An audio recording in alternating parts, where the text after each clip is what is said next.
बच्चों, कैसे हो आप सभी? आशा करती हूँ आप सभी स्वस्थ होंगे। चलिए आज की वर्कशीट शुरू करते हैं। आज दिनांक है 27 दिसंबर 2021। ऑडियो द्वारा दी गई वर्कशीट नंबर 142 हम करेंगे, जिसमें दो भाग हैं, भाग ए और भाग बी। भाग ए है हमारा हिंदी की कार्यपत्रिका का और भाग बी है हमारी जो पाठ्यपुस्तक है ईवीएस की, हमारे आसपास या आवर सराउंडिंग। तो वहीं से हमारी आज की ईवीएस की वर्कशीट है भाग बी।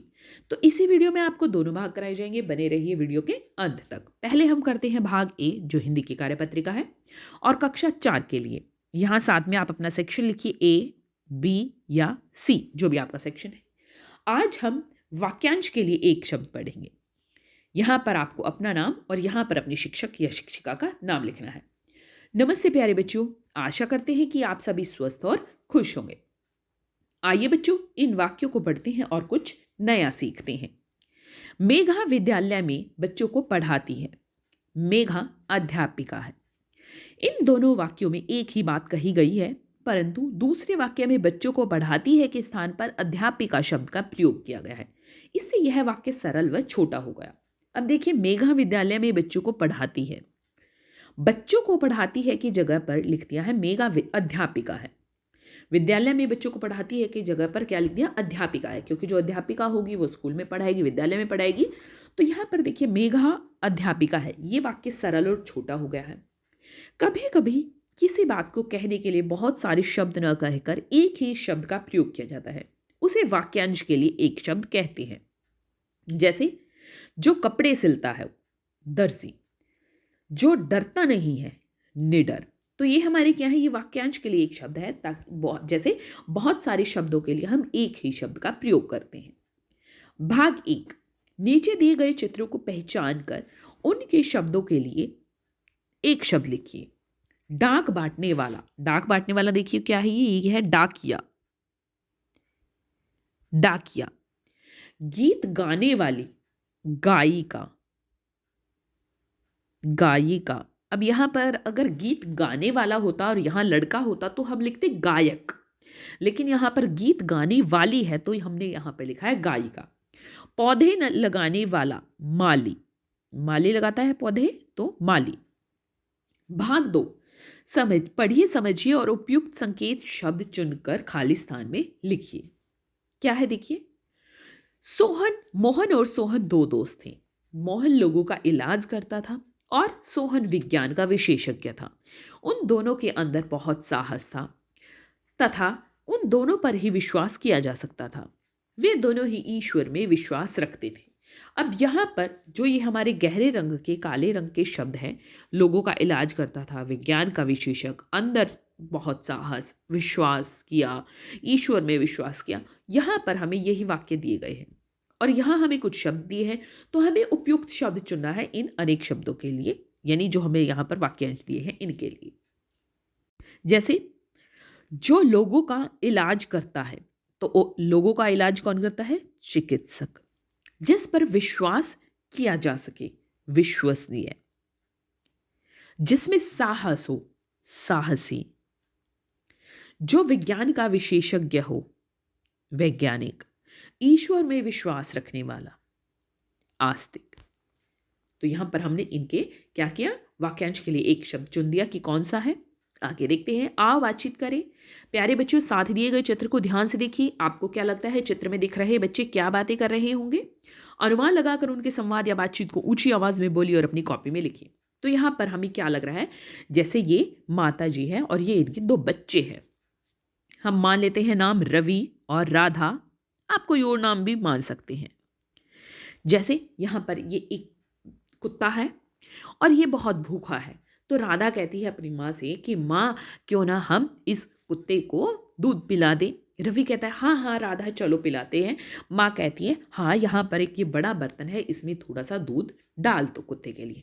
तो यहाँ पर ये सभी इस कुत्ते के लिए दूध डालकर बैठे हैं, देख रहे हैं कि कुत्ता इस दूध को पिएगा या नहीं। आप यहाँ पर कोई और संवाद भी बना सकते हैं। अभिभावकों के लिए सुझाव है, बच्चों को वाक्यांश के लिए एक शब्द का महत्व बताते हुए बताइए कि इनके प्रयोग से अभिव्यक्ति प्रभावशाली होती है। जैसे रेणु और नेहा कक्षा में साथ पढ़ते हैं की जगह पर अगर हम बोले रेणु और नेहा सहपाठी है, क्योंकि जो कक्षा में हमारे साथ पढ़ते हैं उनको हम सहपाठी कहते हैं।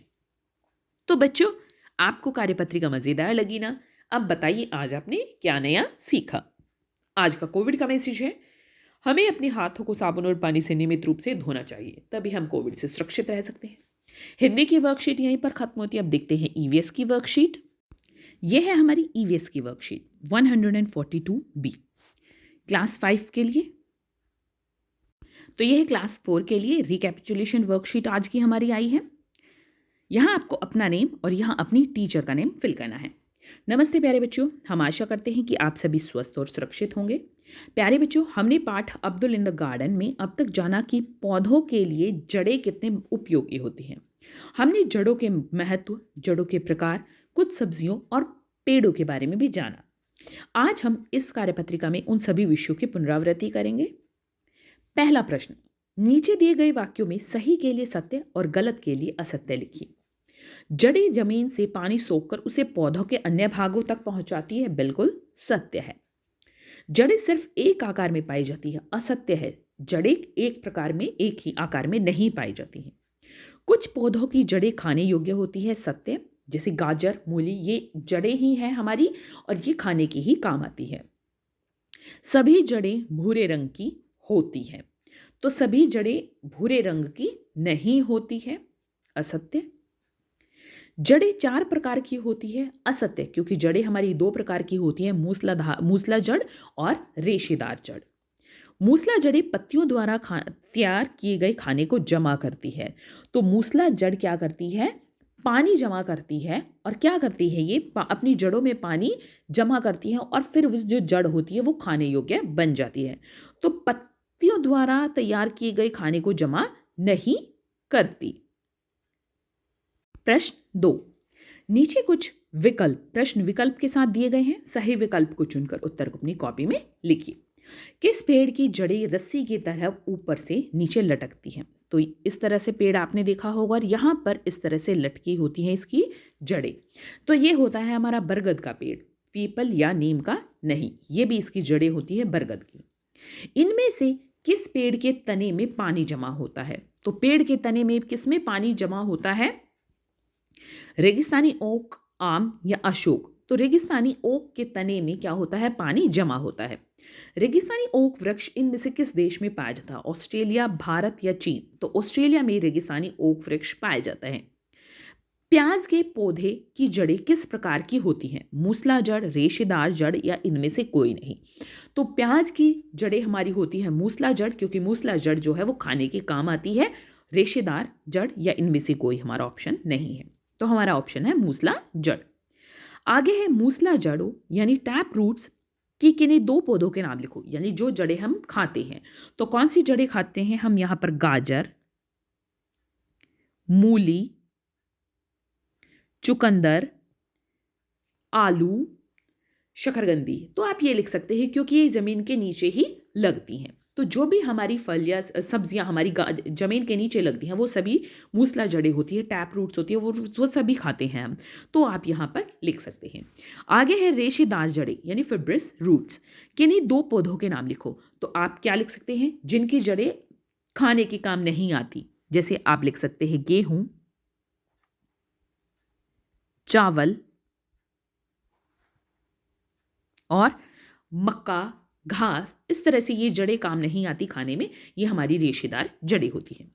अगला है ऐसी किन्हीं 4 सब्जियों के नाम लिखिए जो वास्तव में पौधों की जड़ें होती हैं।